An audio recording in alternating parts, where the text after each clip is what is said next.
Welcome to Red Zone Extra on Facebook Live. We are here to talk Chiefs. Going to introduce you to the panel. Let me tell you where we are first. We are at 18. 1901 nope. West. Is it 18? Yeah.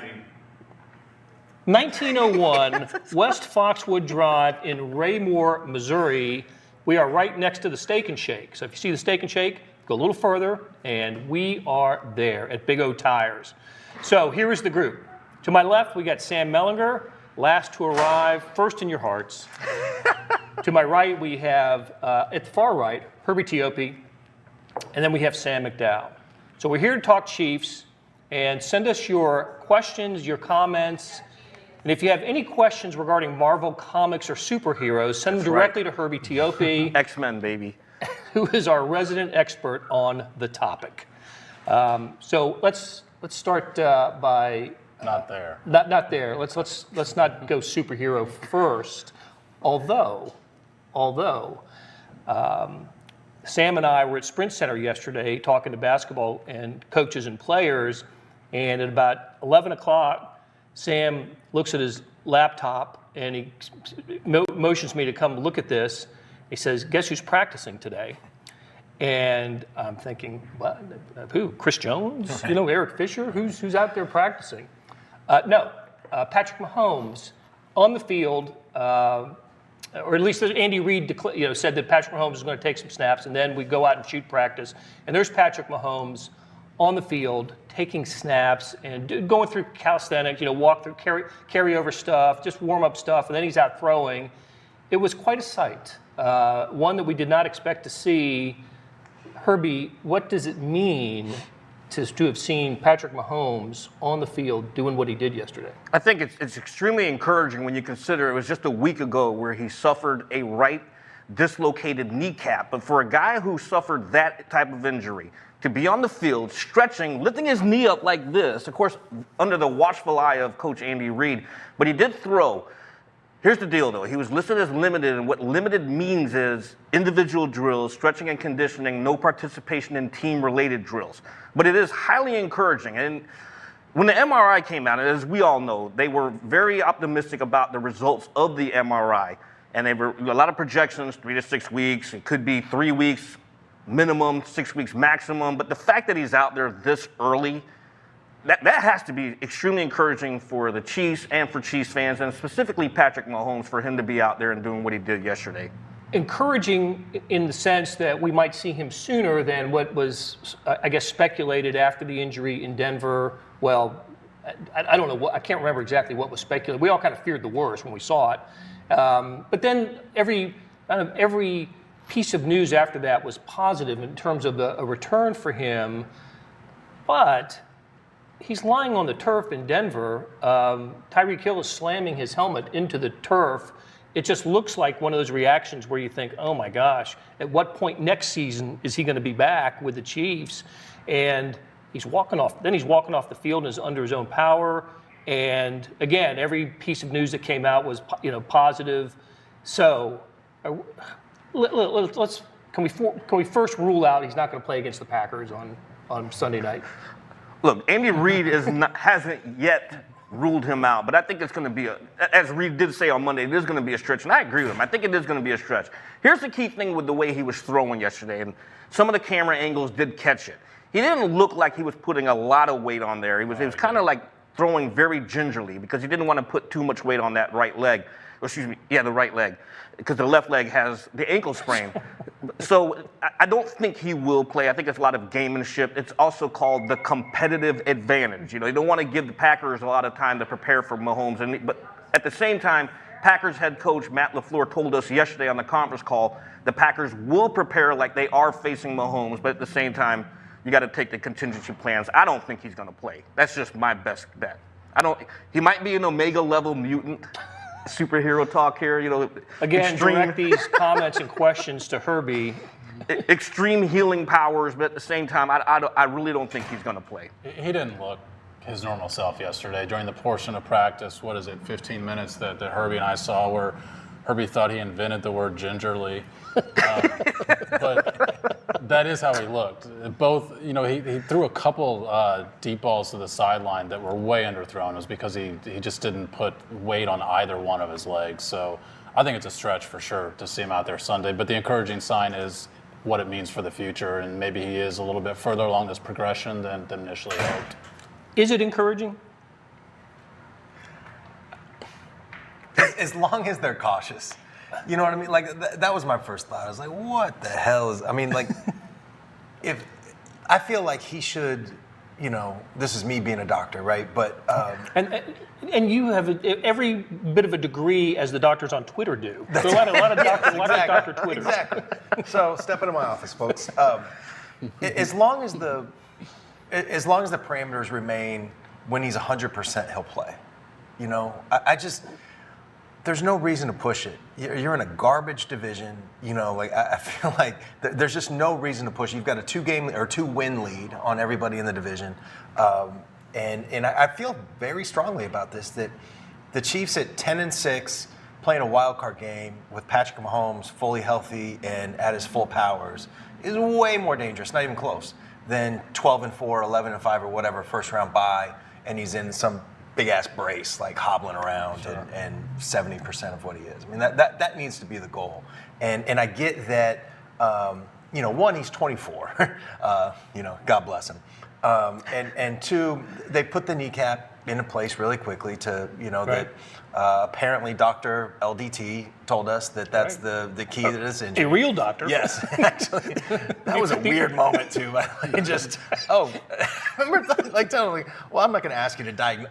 No, actually, diagnose this. Like, what is going on? He's the most qualified person that we could have talked to after the game. And he was great. Yeah, he was right there. Right there, and he's more qualified than anybody outside of Rick Burkholder. Yeah, and actually, he'll answer questions. So I'll take LDT. Right. Not just issue statements. Yeah, but his point was, you get the swelling down. That's the most important thing, and that has to do with how quickly the kneecap is back into place. And they did that. I mean, as fast as it could be done. I mean, it was like 10 seconds before, from the time that the doctors arrived. Right. Which apparently was critical to get it done really fast. Yeah. So all that stuff is encouraging. I just hope that, and it's almost cartoonishly positive. Like every time you talk to somebody from the Chiefs, it just keeps getting more and more positive. Oh my God. You feel like the next time there's like the knee's actually stronger than it was before last week. That's going to be the next report. Right. By dislocating it, he helped it. He dislocated it back into place. I just hope that they're able to. It's an advantage that they play in that division and they have this lead, and that the schedule is backloaded to the point where you can give Patrick, more time, and he can still play the Raiders, he can still play the Broncos, he can still play the Chargers. You know what I mean? Even if it's not the Mexico City game, just be cautious, please. And I think that's a key point, Sam, because both of us have reported that they want to see how well the rehab process goes, and the follow-up examinations before determining whether he's healthy enough to get back on the field. All of this that's happening right now is encouraging, but at the same time, long term. You got to think long term here with Patrick Mahomes. Do you want to push him out there way too soon? I don't think that's what you want to do. Yeah. Well, they have been cautious because he wanted to come back in at halftime. Yeah. So they played the cautious approach and said, let's sit out the second half. Yeah. All right. So Jeremy Barnes has a statement, and I'll try to repeat it the way I think he has stated it. 10-6. What the heck, Sam? I feel like if they're 5-2, it is hard to imagine them beating the Packers. It's not impossible, but then you get to 5-3. The Vikings match up. There's a lot of the Viking strengths that match up with some of the Chiefs' weaknesses. I agree. Especially if, with Matt Moore, who's a fine backup or whatever, but he's still Matt Moore. He's not Patrick Mahomes. Now you're at 5-4. You got the Patriots in Foxborough. I mean, I think 10-6. If Patrick Mahomes misses 2 to 4 games, is entirely realistic. Sorry, Jeremy. Still love you. Keep reading. Keep watching. Thanks for reading. All right. So Matt Moore met the media yesterday. What were the impressions? Sam, you wrote about him. What were your impressions of him? First of all, he doesn't know that he's going to be starting, which is unusual because usually, and I tried to explain this in the story, they trot out the starting quarterback, and as Herbie knows, it's across the NFL every Wednesday. And he walks through the door, and it's like, okay, so you're starting. Well, no, I haven't been told I'm starting yet. But he did say a couple things that were kind of interesting in the sense that he said the first couple weeks, he feels like if he had been put in there, he would have sort of been like, I think the phrase he used was "holy smokes." Yeah. I didn't play in training camp or preseason. I didn't have any of this stuff to prepare, OTAs, and now all of a sudden you're going in a game. 8 weeks is a little bit more time, obviously, to get used to that. But he said what we all already know, which is I'd love to be Pat Mahomes, but I'm not. So they may say that the offense isn't going to change, and the base of it I do think will remain the same, but the play calls are for sure going to be different. I think you'll see less RPOs and less stuff that requires the quarterback to be mobile, not just out of the pocket, but within the pocket. He's a veteran. He's been, 12 years, 11 years, 12 years NFL veteran? 07, I think, was his first year. Okay, yeah. 13, but then there was 1 year he didn't play. Didn't play last yeah, season. right. He was out of football. And, 15 and 15 as a starter. Okay. And it just is just a pocket guy with a decent arm, and just what is his MO? What can people expect to see from him? Yeah, I mean, I think that he is a solid backup. He's a guy that you don't mind having as your backup, mostly because of that experience. He even said in the Denver game he relied as much on that as he did because there's not that chemistry with receivers yet. I mean, we talked about this after the game in Denver, but the only guy he'd ever thrown a pass to on the team was Tyreek Hill, just thrown with the scout team. So that's the element that I think is going to take a little bit of actual game action to sort of get a better feel for the game. But yeah, he's a guy that for sure likes to stay in the pocket. I will say on the Tyreek Hill touchdown, the most impressive part was he eluded some pressure on that play within the pocket.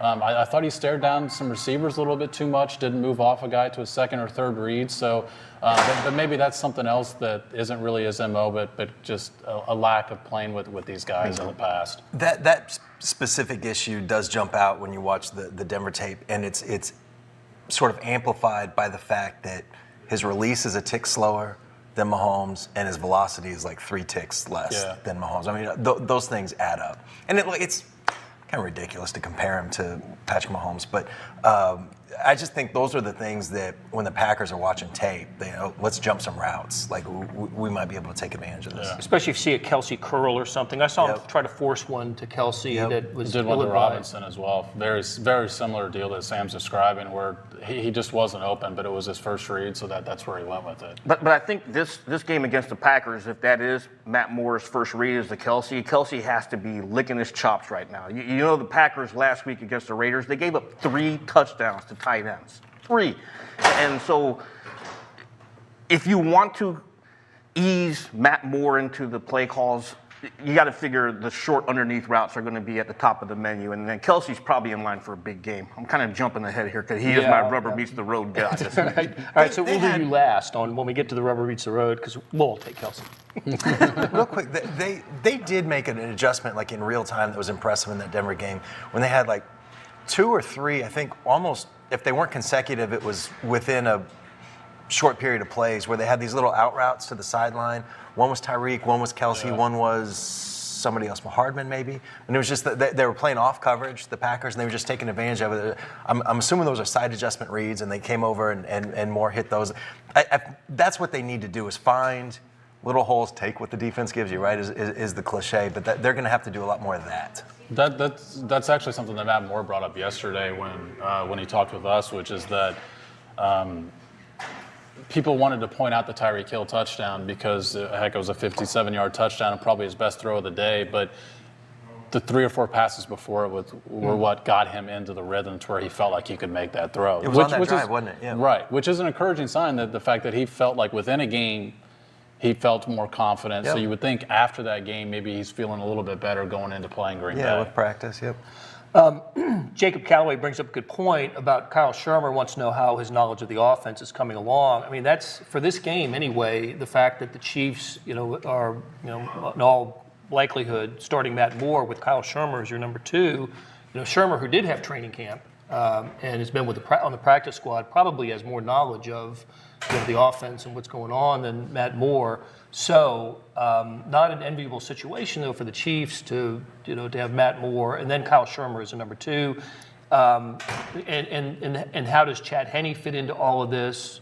Herbie, any discussion yesterday about Shermer at practice? Well, yeah, because I asked Andy Reid what he liked about Shermer to elevate him, and he basically said he had a good training camp. But here's the other wild card at play here. Don't forget his father, Pat Shermer, served on Andy Reid's staff as a quarterback's coach and also an offensive line coach with the Eagles.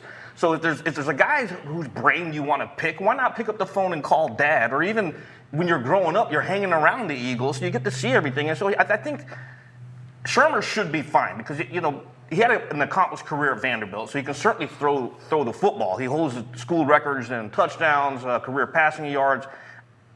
And I think the father connection there and the father's connection to Andy Reid should help him have a good grasp of what to expect. 'Cause I'm sure probably one of the first phone calls he made when the Chiefs said, hey, we're going to sign you as an undrafted free agent. Hey, Dad, I'm going to your old boss, Andy Reid. What should I expect?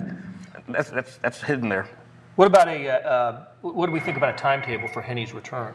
Well, Henne practiced yesterday, which opens the 21-day window. So the Chiefs right now have 21 days to decide to activate him to the active roster or keep him on injured reserve. But the fact that he was out there throwing, and he actually looked good. I'm sure you saw that too. Yeah, I thought he looked fine. Yeah, he was throwing the ball with some velocity. He wasn't throwing gingerly like Patrick Mahomes was. So he was out there rolling around, and it looks good from recovery from his ankle injury. And I know Sam Mellinger over here reported last week that he is a couple of weeks out from coming back, so he's right on track. He's eligible Monday. next week. Yeah. Right. Yeah. So let's we're gonna progress as if Matt Moore's the starter. Doesn't this? And again, we kind of covered this a little bit. That doesn't just mean your stars have to step up as well. I think Kelsey, Hill, Sammy Watkins, who we think is going to play. Practiced fully yesterday. Yep. Yeah. LaShawn McCoy, offensive line, maybe get one of those guys back this week, right? Or Fisher, maybe. Fisher, yeah, maybe. Yeah, I think Wiley will be out still. Fisher, maybe. He was limited, right, yesterday, so I think that's more of a question mark whether or not you get him back. So if Fisher and Watkins are back, you've got two starters, at least back. That helps, helps the Chiefs. Is it enough to contend with the team that's got at least the second best record in the NFL, right? Or third, right? Still 49ers and Patriots undefeated. The Packers are 6-1 and looked great Sunday. Looked great against the Oakland Raiders. 42-24, I think, the final. And Aaron Rodgers had the first perfect passer rating day of his career. That was amazing. 5 touchdown passes and a rushing touchdown. So what are the Chiefs getting themselves into this weekend? If they have any shot against the Packers, I think you got to stay away from a shootout. You don't want Matt Moore going throw to throw against Aaron Rodgers. Those 5 touchdown passes last week, by the way, 5 different wide receivers. I asked Breland yesterday because he played with Aaron Rodgers in Green Bay last year, and he basically said one of the things that is so impressive about him is his ability to spread the ball around. And I think that's going to be a key thing for the Chiefs defense this week because you can't concentrate on one guy.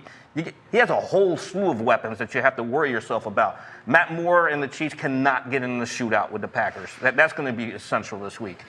And yet, the Chiefs' defense rated ahead of the Packers' defense in terms of just statistical placement, total yards allowed, that sort of thing. So maybe a little bit of an encouraging sign there for the Chiefs. Yeah, to me, you can't really ask more out of guys like Tyreek Hill, Travis Kelce, the offensive guys, because they've got to stay within their roles on the offense. To me, you've got to ask more out of your defense to have a better, to have more of a Denver-like showing, and that's not going to happen against Aaron Rodgers when you compare him to Joe Flacco, but more resembling the effort, I think, that they gave in that game as opposed to the first 4 or 5 weeks. And not that any of us thought effort was an issue in those weeks, but it was just a very clear purpose to everybody go towards the ball, to tackle better.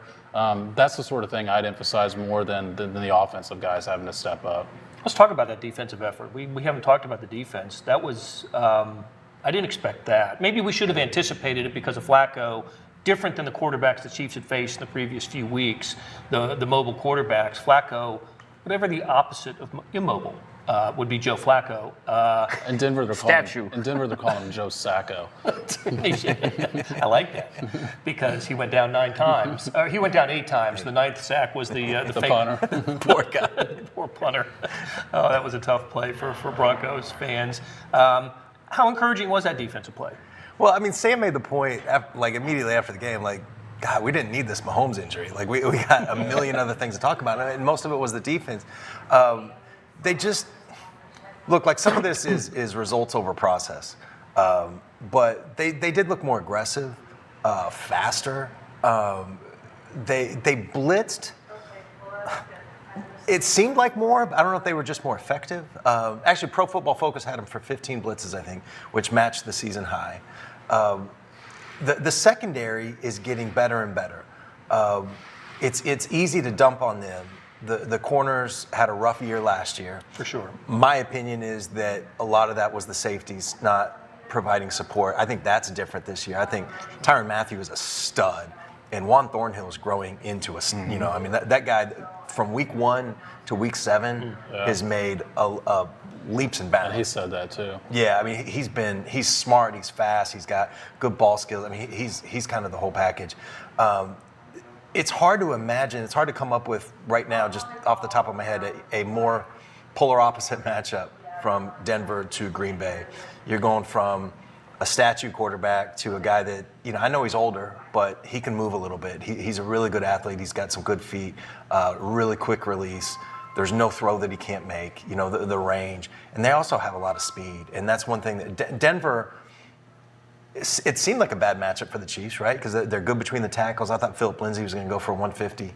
But I think Green Bay has a lot more speed. And I don't know what Devontae Adams' status is. He's been out. I think he's seems like closer. If he plays, that's another big problem. 'Cause, I mean, they did five touchdowns to 5 receivers, right? And Devontae Adams was just in a tracksuit or whatever on the sideline. That's a big potential problem. Matt LaFleur did tell us yesterday on the conference call he wasn't sure if Adams would play this week, but it's still a concern because 5 different receivers. You can't lock on one guy. Yeah.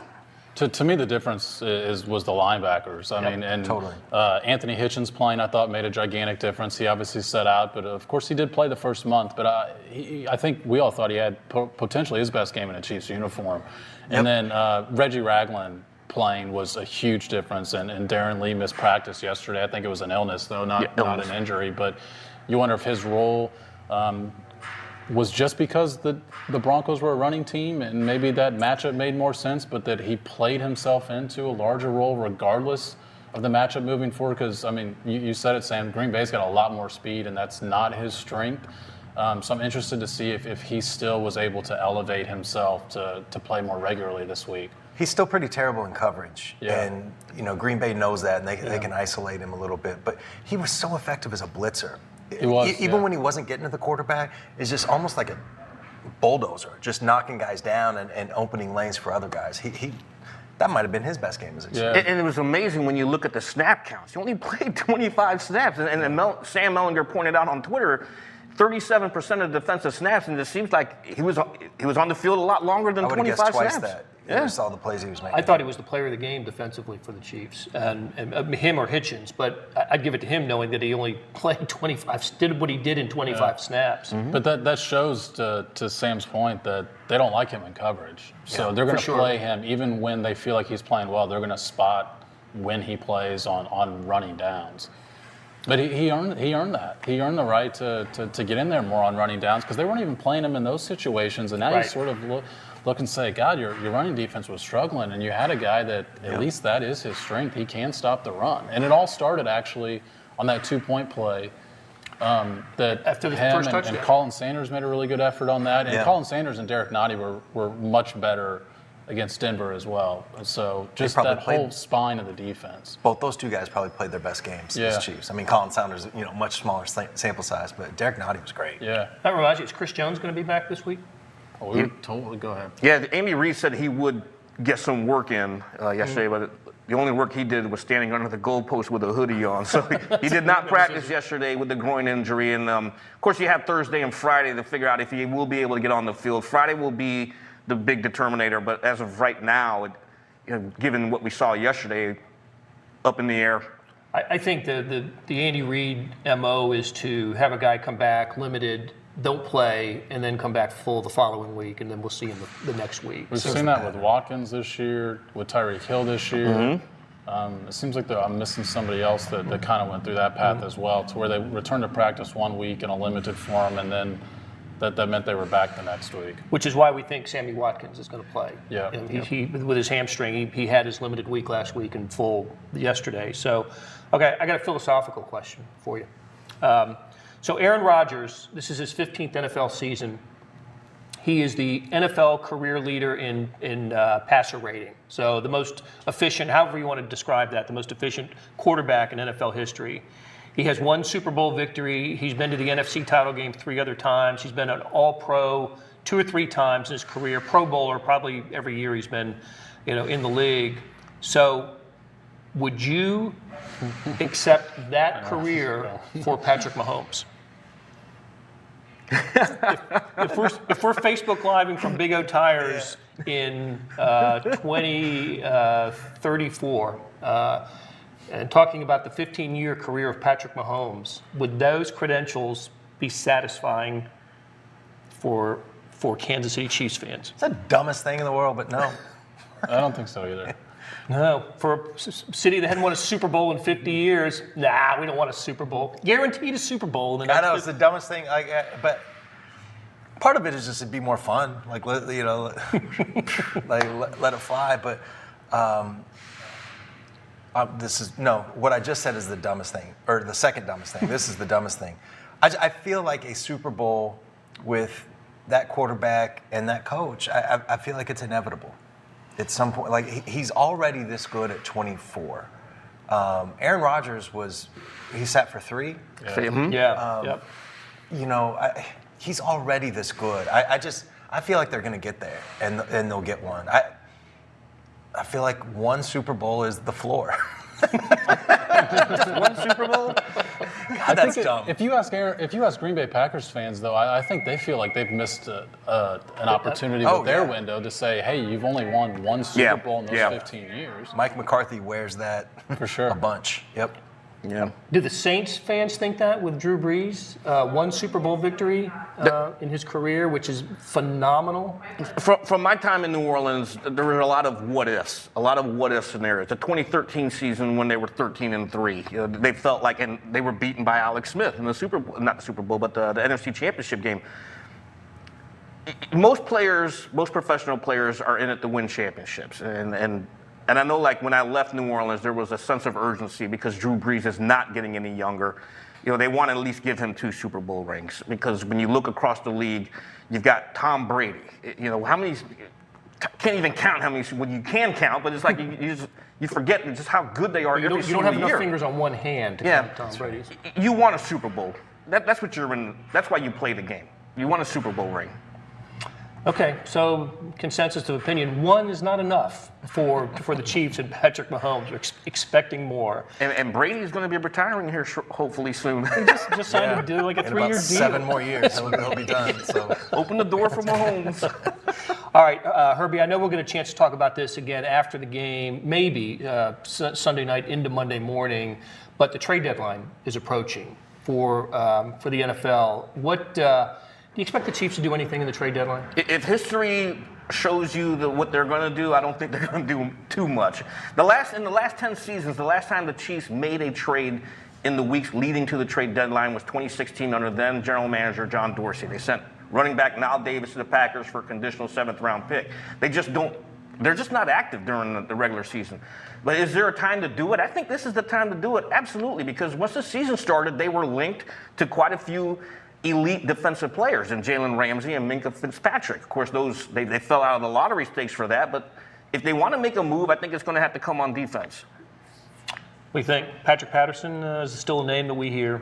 I think the Chiefs, you can't, is it a bad break? But if the Cardinals were 1-6 instead of 3-1, I think that's the deal that always made the most sense to me.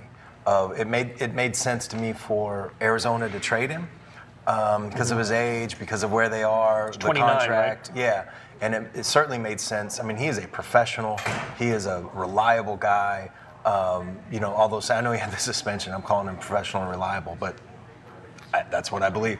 I kind of a plug-and-play kind of guy that you can bring in mid-season and help you out, but they're not dealing him, Right, and they've said it. Yeah, and so after that, I know that, there's been some talk about if the Lions are selling pieces, Darius Slay is a guy. There's some names out there. It seems like, from what I've heard, just talking to people involved, it seems like a long shot right now, but it's all posturing, right? Like everything is posturing right until the deadline. Right. That's when we'll find out. All right, Sam McDowell, we were talking about this before we went on the air. The Chiefs opened as, do we think they opened as a favorite in this game? That must have been before the On Monday, injury. they opened as a 3.5-point underdog. Okay, right. They are now 5.5. Yeah. So trending in the, certainly in the favor of the Packers. I certainly, it followed the news of Mahomes' availability. That seems about right to me.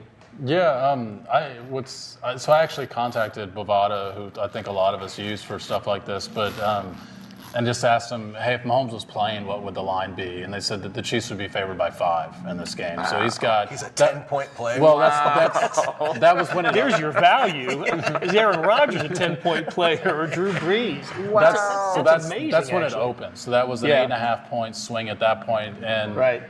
When the line was at 5, still 75% of the money was on the Packers. So I think a lot of people are saying this is a game that they like for Green Bay. Wow, that is still. 2 points to move early in the week is a pretty large chunk. Yeah. But also we also talked about this before we went on. But the line went off yesterday after Andy Reid's press conference. They just took it down altogether and thought, oh my God, this guy might play. So it is back up today, though, back at 5.5. Okay. Hey, one last little piece of Aaron Rodgers trivia. He out of high school, he was under-recruited, didn't have offers, so he went to community college for 1 year, and then he ended up at Cal, right? So he goes to California under Jeff Tedford in that offense at Cal. Do you know where Aaron Rodgers played his first college football game as a member of the Cal Bears? Are you going to tell me it's Arrowhead? The reason I'm looking at Herbie is Kansas State. Against Kansas State at Arrowhead Stadium. Yeah. It was at Arrowhead Stadium against Kansas State. He did not start the game, but he came in the second half and threw a touchdown pass, and it was the season opener in 2003, the Kansas State team that went on to win the Big 12 championship. So Who was your research guy? I tell you what, I remember covering that game that night, and Kansas State had distanced themselves from Cal, and then all of a sudden, Cal puts up 2 fourth-quarter touchdowns with this new quarterback, and I'm thinking, who is this guy? It was almost like when Russell Wilson came to Arrowhead as a member of the Seahawks. It's like preseason game. Preseason game. It's like, who is this guy? And he was like a star in that game. Yeah, I remember thinking the Chiefs just got lit up by a 5'8" rookie. This is bad. I mean, it was bad. Right. that part of it turned out to be legit. But that was a great K-State team, right? That was El Roberson, Darren Sproles. That was a really good defense, and Aaron Rodgers came in and had a terrific fourth quarter against the Wildcats. So I wanted to put that out there. Hey, so let's we've come to our as we close out, we come to our weekly Where the Rubber Meets the Road segment, and this is where we identify players we think will have or need to have good games on Sunday night against the Packers. Herbie tipped his hand earlier. You going to stick with that one, Herbie? I'm going to stick with Travis Kelce because when you look back at the game last week, the Packers against the Raiders, yes, the Raiders lost, but they're tight ends. Look, they allowed 3 touchdowns to tight ends last week. Darren Waller scored twice. Rookie Foster Moreau scored once. Waller had 7 catches for 126 yards on 8 targets. Waller is not in the same universe as Travis Kelce. So I think if you're going to take advantage of the Packers defense, you got to get Kelce going early. All right. Sam McDowell? Mine falls probably more into the need to have a big game, and I think it's Frank Clark. The Packers' offensive line has perennial been a weakness under Aaron Rodgers, and this year it's playing much better. So to me, your defense, like I said earlier, is going to be the key to the game more than the asking more out of your offensive guys. And if your defense is going to have a good day, I think it's going to have to put pressure on the quarterback like it did last week, even though you've got a more mobile guy. And Frank Clark, even though we hadn't talked about him as being one of the guys that played really well, he obviously had his best game since coming to Kansas City. I think he's going to have another one. He didn't practice yesterday, nor did Tano Passanio. Passanio was an illness or something? Yeah, Oh, and okay. Frank Clark had a bit of a neck issue, but I didn't deem that, based on the way it was phrased, as anything serious. No, I agree with Sam here. Okay, so if he's on there today, not Friday would be, of course, the key day. But Yeah. so it's something to keep an eye on. The fact that sure. Clark didn't practice today. How about you, Sam? I feel like there's rubber meeting the road all over the place in this one. The linebackers are going to be critical. I think Juan Thornhill in coverage kind of taking the top off as much as a rookie safety can against a Hall of Famer. But I cheated last week and said Andy Heck, and I'm going to cheat again and say Andy Reid. I think he needs to pick up, not the slack, but he needs to be the one to sort of make this thing work with protections, with timing routes, all that stuff. I think it's an Andy Reid game. And he has been in this position before, certainly with the Eagles, but in more recent history, this will be the 5th time that a reserve quarterback has started a game for the Chiefs in the Andy Reid era, right? It's the 7th year, only the 5th time, which is kind of amazing. That's how durable Alex Smith was, and this will be Mahomes' first missed start since becoming a starter for the Chiefs. And Reid is 3-1 in those games, and the loss was an overtime loss to the Chargers to end the 2013 season. You guys, I know Sam and Herbie, you guys were there. That was a game that they should have won. Suck-Up missed a field goal at the end from 40 yards or so. They would have won it in regulation. The Chiefs were playing all their backups that day against a Chargers team that needed to win to get into the playoffs. A motivated Chargers team. So that's Andy Reid's skill in creating conditions with a backup quarterback to stay competitive in a game. The other times it was Chase, maybe a couple other times, and then Nick Foles one year. Nick Foles. And it was Mahomes. Mahomes in Denver, his very first start, starting for Alex Smith again with the Chiefs, having clinched their playoff spot. So he's been good in these. I'll just piggyback off of that.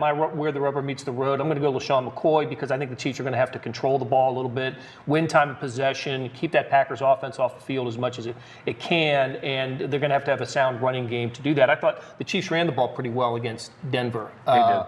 And that's sort of how the offense operated after Mahomes went out in the second half last week. So, all right, that'll do it for us this week. Vahe Gregorian wasn't here with us. We missed you. Vahe was on assignment. On assignment. He really was, and we'll talk with him after the game on Sunday if he decides to show up. Then he's always the latecomer there. So thanks to our friends at Big O Tires. Thanks to Beth for producing, and let's go out with a little bit of we got this for you here, right here. Ready? Let's go.